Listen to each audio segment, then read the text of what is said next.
HIV in Kenya, where we are at today, is that over the last 5 years, we have seen a significant reduction in prevalence, from a prevalence of about 7% to about 5.6%. And I think in many ways you could say that's progress.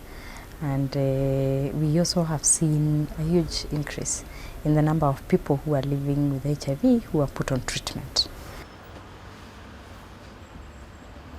One, there's been a lot of work over the last 5 years that has meant that we see, I think, infections are not occurring as rapidly as they used to occur many years back. I think with treatment also, you are seeing less children that are born with HIV, significantly less numbers of children. And so when you put some of those factors together about the work that has gone in, and also we have increased the sexual debut, meaning that young people have their first sex much later than they did 5 years ago. So I think when you put all of those factors together, you do get a reduction. This is the draft That's email. just like a draft. Okay. We've had challenges. We haven't seen that much of a reduction in the number of people who are getting newly infected per year, meaning that the people who are HIV negative, who are positive every year, seems to have stabilized rather than reducing, and perhaps that's not such a good sign. However, we have been able to see over the last 5 years a reduction in HIV transmission among children by almost half over the last 5 years. So I think, to sum up, from sort of population perspective, there has been progress, but there are still some major gaps.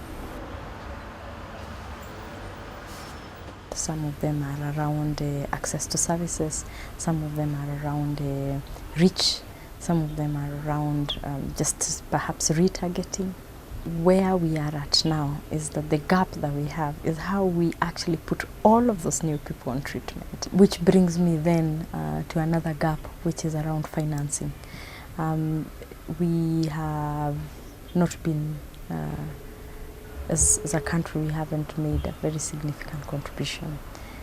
The other gap that we have is stigma and discrimination. When you look at the total number of people who need to be on treatment, or who are HIV positive, almost half of them do not know their correct HIV status. A lot of it is because there's still a lot of stigma, there's still a lot of discrimination.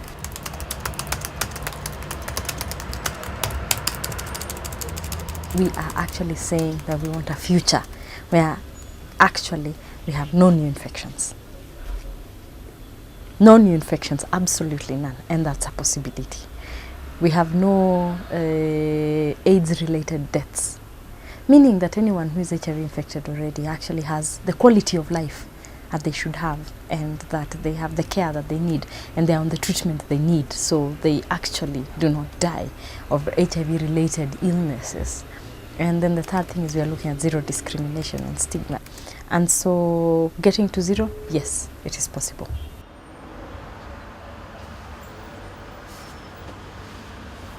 The stories that the media needs to focus on into the future is, I think, have to do with, one, counties. Because in many ways, counties are going to drive what happens in many areas in this country. And HIV is definitely one of those. I think another area that the media could help focus on is the whole idea of domestic financing.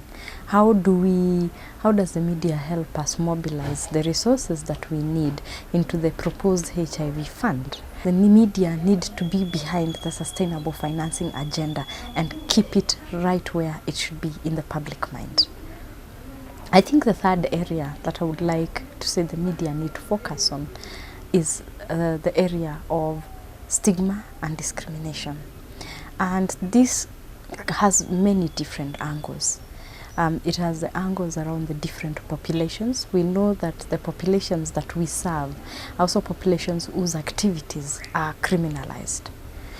But from the public health perspective, you have to provide a health service to everybody who needs it in this country. And that is what we strive to do. And therefore, the media need to be able to continue to support us, to be able to reduce stigma and discrimination. Such stigma and discrimination does not help the fight against HIV. If anything, it will drive those people underground. They won't get services. We're talking about more infections in the future. Over the World AIDS Day, we're going to be asking all the counties to launch their own county HIV data. And we are providing them with all the information and the data that is required for them to launch their HIV county data. So media pick up on that data and use that to build stories around HIV, around why we must invest as a society, around why we cannot have stigma and discrimination.